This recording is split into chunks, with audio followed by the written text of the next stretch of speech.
Vamos con un vídeo que ya os aseguro que os va a ahorrar muchos vatios y va a hacer que mejoréis vuestro rendimiento sin entrenar más. Si no me conoces, yo soy Eduardo Talavera, entrenador especializado en ciclismo y vamos a profundizar en un tema como la aerodinámica.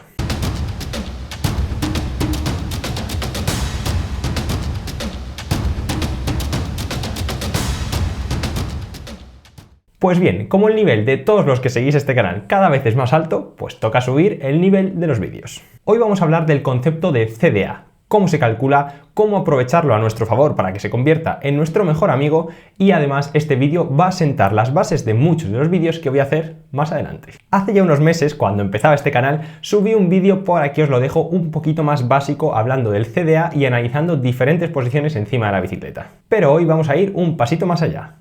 Abro paréntesis para decirte que te suscribas aquí al canal, que muchos de los que estáis viendo este vídeo no estáis suscritos y no cuesta nada, es gratis y a mí me ayuda mucho.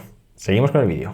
Lo primero que vamos a hacer es ver qué es eso de aerodinámica. Pues bien, cuando hablamos de aerodinámica nos estamos refiriendo a una resistencia, en este caso a una resistencia al viento. Esto lo podemos ver solamente analizando la palabra aerodinámica, ¿vale? La dinámica del viento. En nuestro caso, la dinámica del viento sobre el ciclista y la bicicleta. Esta resistencia aumenta según aumenta la velocidad, es decir, a mayor velocidad, mayor resistencia aerodinámica.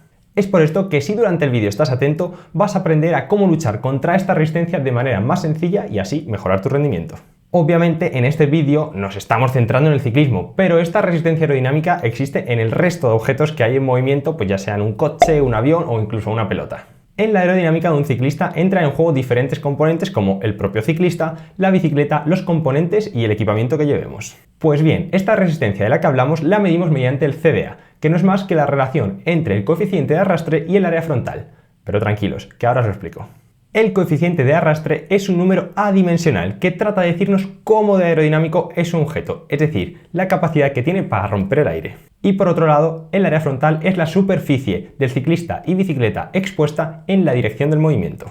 Un ejemplo muy sencillo de esto es comparar a un ciclista de ruta con un ciclista de crono.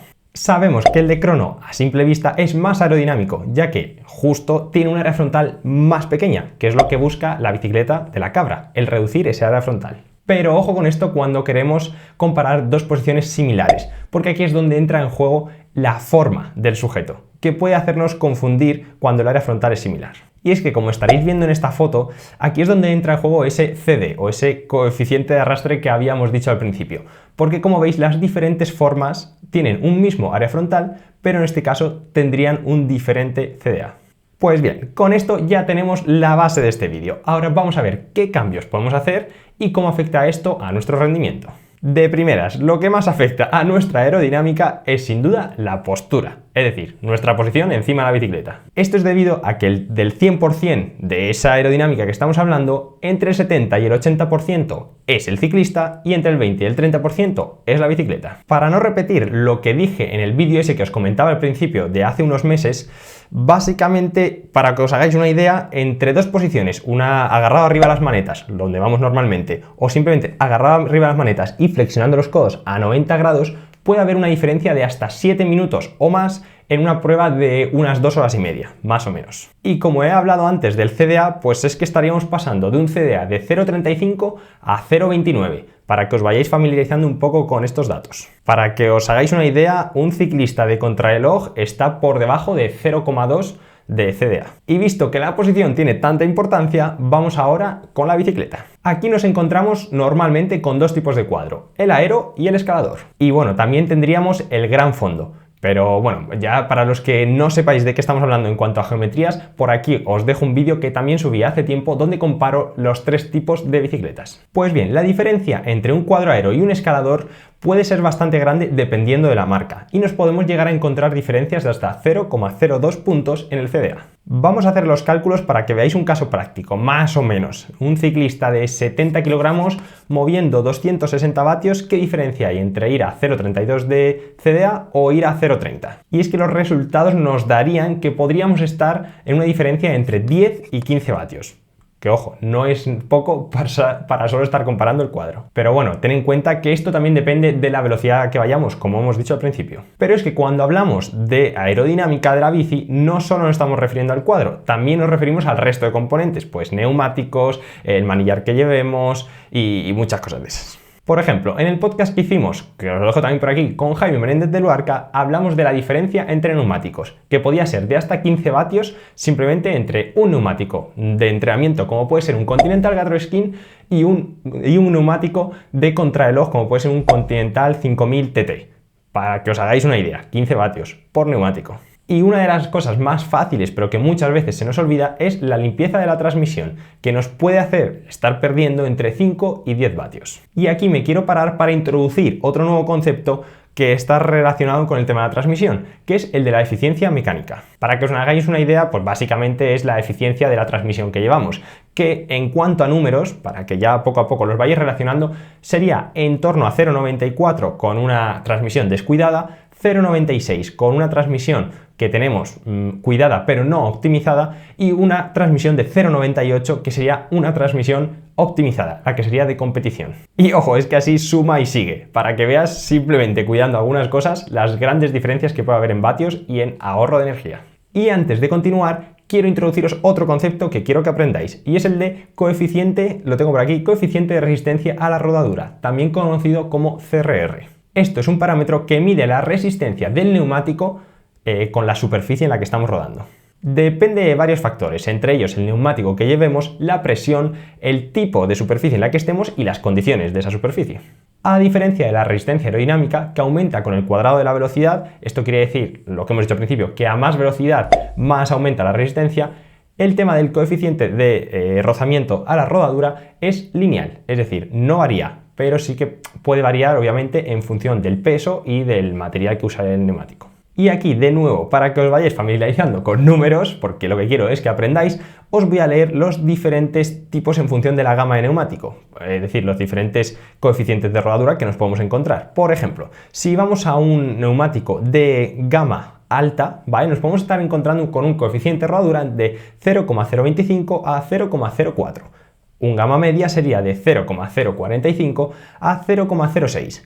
Y por ejemplo, un neumático de mountain bike nos encontraríamos de 0,07 a 0,10 aproximadamente. En un ejemplo práctico en el que tenemos un sujeto de unos 70 kilos con una bicicleta de 8 kilogramos y diciendo que rueda más o menos a 36 km por hora, veríamos lo siguiente. Necesitaríamos, lo tengo por aquí, 23 vatios de potencia de la que generamos solo para vencer la resistencia a la rodadura con un neumático de gama alta. Con un neumático de gama media necesitaríamos 38 vatios y con un neumático de mountain bike hasta 69 vatios. Como veis, las diferencias son bastante grandes, así que más vale que cuidéis la elección de vuestros neumáticos. Vamos ahora con otro tipo de material que también nos afecta a la hora de medir la aerodinámica, que lo hemos dicho al principio, pues como puede ser los maillots, los calcetines que llevemos, el casco y demás accesorios que llevemos encima. Por ejemplo, una de las cosas más fáciles, y que es cierto que cada vez vemos más, es el tema de los calcetines. O sea, es algo que es relativamente barato y que nos puede llegar a ahorrar la diferencia entre unos calcetines normales y unos calcetines aero hasta 5 vatios, o incluso a veces más.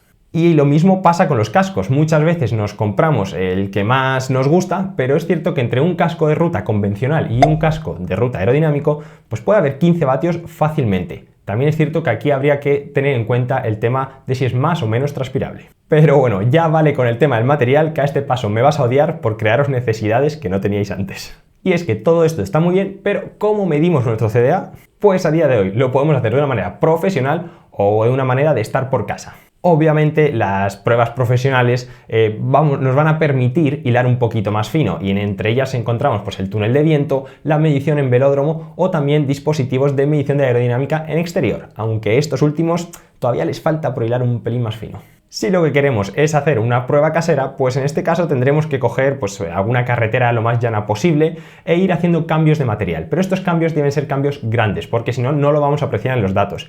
Pero ya os digo, hacer una prueba casera y sacar conclusiones suele ser bastante complicado, ya que interviene mucho pues el aire que haya, si nos pasan más o menos coches en la misma dirección o en contra, y otros aspectos que suelen complicar lo que son las conclusiones. Pero aún así, más adelante trataré de hacer un vídeo haciéndome a mí mismo un test de aerodinámica en alguna de las carreteras que tengo por la zona. Como conclusión del vídeo, quédate con que con pequeños detalles podemos mejorar bastante nuestro rendimiento. Y entre ellos, los más sencillos serían optimizar nuestra posición, limpiar nuestra bicicleta y mejorar nuestro material hasta donde nos dé el presupuesto. Pero vamos, que unos calcetines Aero son 30 euros. Y bueno chicos, hasta aquí el vídeo de hoy, espero que os haya gustado, hemos tratado muchos temas, hemos hablado de aerodinámica, de CDA, del CRR, de la eficiencia mecánica y de muchos otros temas que yo creo que han sido muy interesantes, así que dejadme en los comentarios qué os ha parecido el vídeo y no os olvidéis como siempre de suscribiros al canal, a las redes sociales y apoyar este canal para que siga creciendo, porque la verdad es que me hace mucha ilusión y poder seguir haciendo vídeos. Y como siempre digo, a entrenar y a disfrutar.